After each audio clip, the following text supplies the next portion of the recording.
नमस्कार, मैं रुस्तम सिंह राणा और आप देख रहे हैं आर न्यूज़। मेरे साथ नानगंगा क्षेत्र के विधायक गोपाल सिंह राणा हैं और आज हम इनसे समसामयिक विषयों पर बातचीत करेंगे और ख़ासकर आपको जो शासन की तरफ से एसटी-एससी समिति का एक तरह से अध्यक्ष बनाया गया है, उस पर भी बातचीत करेंगे। और सबसे पहले तो सर आपको बधाई हो कि शासन की तरफ से आपको जो है समिति का अध्यक्ष बनाया गया है, जो एससी-एसटी और जो अन्य जो मार्जिनल एक तरह से कम्युनिटी है उसको लेकर।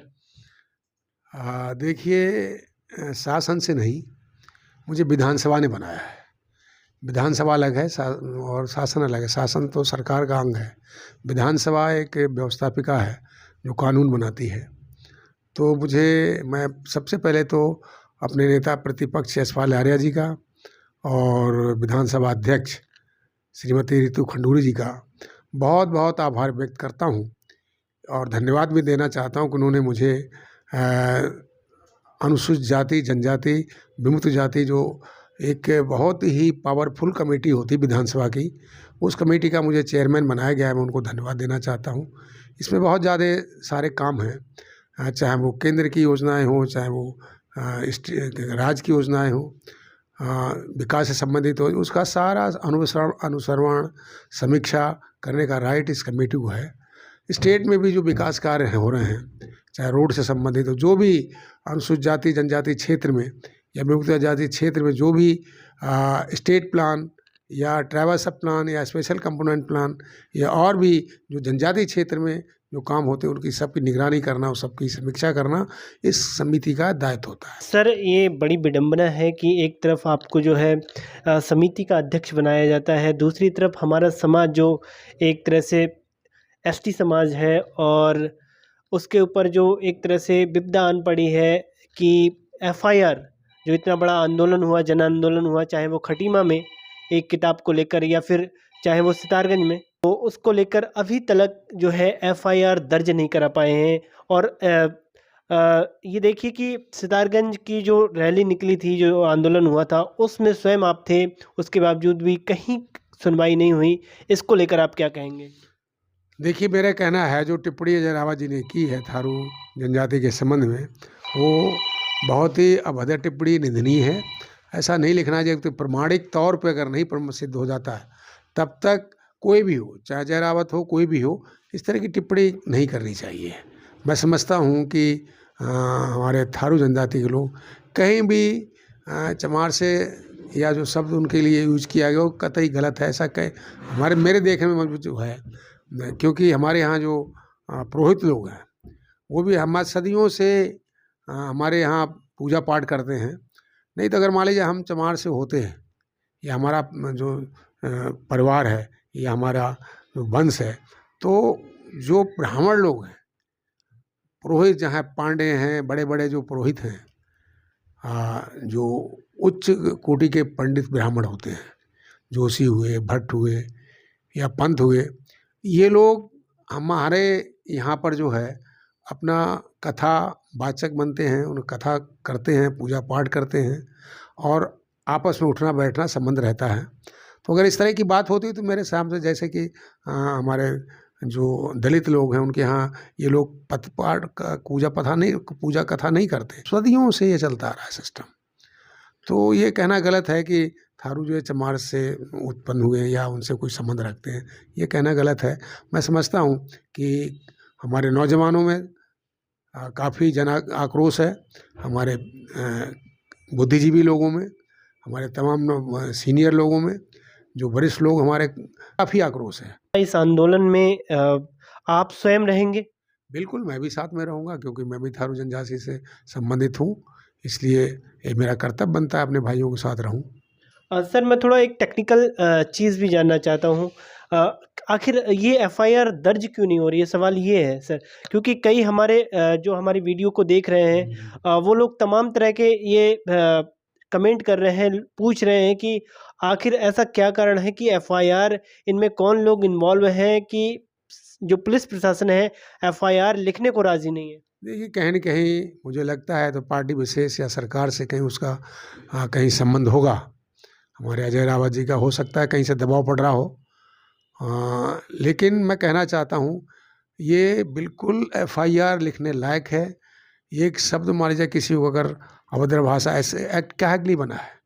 ऐसी एक्ट इसीलिए तो बना है, थारू जनजाति का उत्पीड़न या उनका कोई अभद्र भाषा का प्रयोग करेंगे या कुछ गाली गलौज करेंगे या इस तरह की टिप्पणियाँ करेंगे तो निश्चित तौर पे वो केस बनता है, मुकदमा दर्ज हो। मैं तो स्वयं एक वकील हूँ और मैं समझता हूँ कि एफआईआर दर्ज होनी चाहिए। भाई उन्होंने चमार शब्द का यूज किया, थारू शब्द का यूज किया है तो ये तो निश्चित तौर पर ये एक्ट के तहत है। इसमें अगर न कहीं एफआईआर लिखी जाती है तो कहीं गलत नहीं होगा। तो ये आपने सुना इस आंदोलन को लेकर, खासकर जो अभी इस समय चल रहा है डॉक्टर अजय सिंह रावत की किताब को लेकर, और गोपाल सिंह राणा ने जो अपनी इस पर विचार रखे हैं।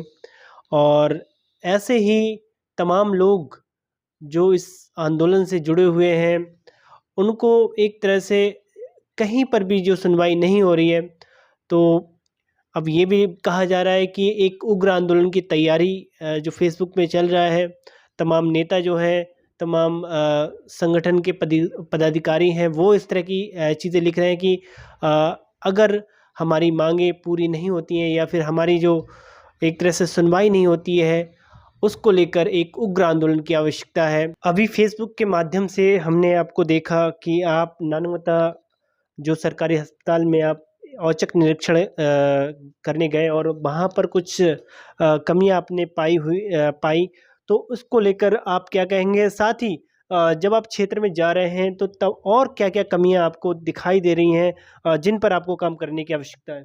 देखिए, सबसे पहले तो मैं नानामता विधानसभा क्षेत्र की जनता को बहुत-बहुत धन्यवाद भी देना चाहता हूँ, बधाई भी उनको आभार व्यक्त करना चाहता हूँ कि उन्होंने मुझे इस बार जो है उत्तराखंड की विधानसभा में भेजा है, मुझे दायित्व सौंपा है। तो मैं चाहता हूँ कि इस दायित्व का निर्वहन करते हुए जो समस्याएँ नानामता विधानसभा क्षेत्र में हैं, उनका निराकरण करते हुए यहाँ पर सबसे पहले मैं चाहता हूँ कि वहाँ पर जो हमारा सीएससी है, सामुदायिक स्वास्थ्य केंद्र, उसमें कल मैं गया था। वहाँ पर एक भी कोई ना इमरजेंसी डॉक्टर था, ना कोई वार्ड बॉय था, यहाँ तक कि 4th क्लास का भी कोई कर्मचारी नहीं था। तो बड़ी दिक्कत, मैंने फिर सीएमओ से बात की। मैंने कहा ऐसा-ऐसा है। फिर मैं डिग्री कॉलेज की व्यवस्था के लिए गया था नानामता गढ़ी पट्टी में। मैंने कहा वहाँ प्राइमरी स्कूल के 6 कमरे हैं, 3 पुराने 3 नए हैं। तो उसका निरीक्षण करने गया था। तो फिर मैं डिग्री कॉलेज, मैंने कहा मैं आ रहा हूँ, तो कम से कम मुझे वहाँ 15-20 मिनट लगा। तब वापस आया तो फिर मैं गया हॉस्पिटल। तो 2 डॉक्टर वहाँ मिले मुझे, क्योंकि सूचना मिल गई हुई विधायक जी आए हैं। तो मैं पुनः गया, फिर मैंने वो हिदायत दी उनको। मैंने कहा ये मैं अंतिम बार आपको चेतावनी दे रहा हूँ कि अगर आप इस तरह फिर हुआ तो मैं सीधे मैं विभाग को लिखूँगा, आपके महानिदेशक को लिखूँगा, आपके मंत्री को लिखूँगा, फिर आपके ऊपर जो भी कार्रवाई होगी वो गलत होगी। लेकिन मैं चाहता हूँ इससे पहले आप अपने को संभाल लीजिए, सुधार लीजिए और हॉस्पिटल में आई मरीजों का इलाज करिए।